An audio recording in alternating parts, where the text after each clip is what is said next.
নমস্কার বন্ধুরা, welcome back to live আড্ডা ফুটবল। তো বন্ধুরা, আরও একটা নতুন ভিডিওতে তোমাদের সকলকে স্বাগত জানাই। তো বন্ধুরা, ভিডিওটা শুরু করার আগে তোমাদের কাছে একটাই অনুরোধ, সেটা হচ্ছে যে আমাদের এই চ্যানেলে যারা প্রথমবার তারা কিন্তু অবশ্যই আমাদের এই চ্যানেলটাকে সাবস্ক্রাইব করে পাশে থাকা বেল আইকনটি অল করে রাখবে, যাতে সবার প্রথমে এরকম খেলার আপডেট তোমাদের কাছে পৌঁছে যায়। তো বন্ধুরা, আজ বেশ কয়েকটা গুরুত্বপূর্ণ আপডেট তোমার সঙ্গে শেয়ার করার আছে। তো তোমরা ভিডিওটা একটা সেকেন্ডও স্কিপ না করে পুরোটা দেখতে থাকো।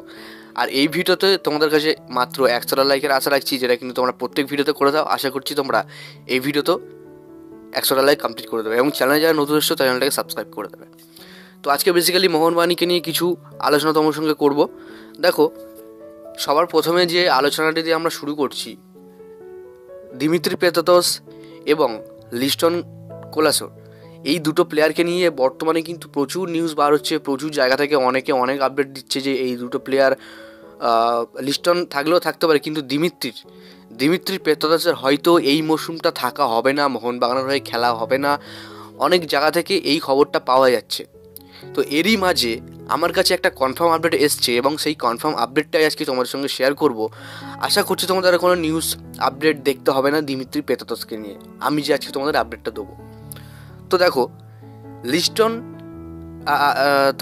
লিস্টনের কথাই পরে আসছি, আগে আমি দিমিত্রিকে নিয়ে কথা বলছি। দেখো, বর্তমানে দিমিত্রি খারাপ ফর্মে আছে এবং বর্তমানে মোহনবাগানের সমর্থক দিমিত্রির পায়ে এবং দিমিত্রির গোলে যতটুকু আমরা দেখে এসেছি সেটা কিন্তু আমরা দেখতে পাচ্ছি না, যার কারণে দিমিত্রিকে আমরা অপমান করছি, আমরা অনেকে তাকে ছোট করছি। তো এই মুহূর্তে একটা প্লেয়ারের কনফিডেন্স ডাউন হয়ে যাওয়ার পর একটা প্লেয়ারের সবথেকে বড় ভরসা হচ্ছে সমর্থক, সবথেকে বড় ভরসা হচ্ছে তার ক্লাবের সদস্যরা এবং তার টিমমেটরা।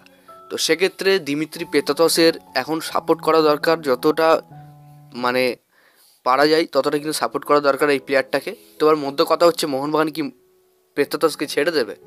দেখো, আমার কাছে যে কনফার্ম আপডেটটা আছে, পেতাতস তিনি কিন্তু এই মরশুমটা পুরোটাই খেলবে এবং লিস্টন কোলাসো তিনিও কিন্তু এই মরশুমটা পুরো খেলবে। তো এখন এই মরশুমে ছাড়ার কোনো প্রশ্নই উঠছে না মোহনবাগান থেকে। পরে কোনো আপডেট আসলে তোমাদের সঙ্গে আমি শেয়ার করব। আশা করছি পরে কোনো আর আপডেট আসবে না এই দুটো প্লেয়ারকে নিয়ে। তো তোমাদের কনফার্ম আপডেটটা আমি দিয়ে দিলাম, ঠিক আছে? তো এরপরে আপডেটটা তোমাদের সঙ্গে শেয়ার করি। পরের মরশুমে দুটো বিদেশির খবরটা লিকস হয়েছে। আর দেখো, দুটো বিদেশি কিন্তু স্কটল্যান্ড থেকে হতে পারে, অর্থাৎ স্কটল্যান্ডের প্লেয়ার হতে পারে, স্কটল্যান্ডের প্লেয়ার মোহনবাগান নিতে পারে পরের মরশুমে। এইটুকুই আপডেট এসছে, তবে নামটা এখনও জানাই যায়নি। তো তোমরা গেস করো যে স্কটিশ প্রিমিয়ার লিগের কোন প্লেয়ার মোহনবাগানে আসতে পারে। যারা যারা দেখো স্কটিশ প্রিমিয়ার লিগ তারাই বলতে পারবেন। তো বর্তমানে কোনো কনফার্ম আপডেট না থাকার জন্য তোমাদের কাছে কিন্তু আমি নিউজটা শেয়ার করতে পারছি না। জাস্ট কোন দেশের প্লেয়ার সেটাই কিন্তু জানা গেছে এবং কোন লিগ খেলে সেটাই জানা গেছে, ঠিক আছে? তো আশা করি তোমাদের এরম ক্লিয়ার হয় কেউ বলবে না। তো যাই হোক বন্ধুরা, আশা করছি আমার ভিডিওটা ভালো লাগলো। তো ভিডিও যদি ভালো লাগে অবশ্যই লাইক করে দিও, আর আমাদের এই চ্যানেলের প্রথমবারের জন্য হয়ে তাহলে চ্যানেলটাকে সাবস্ক্রাইব করে পাশে থাকা বেল আইকনটি অল করে রাখো। ধন্যবাদ।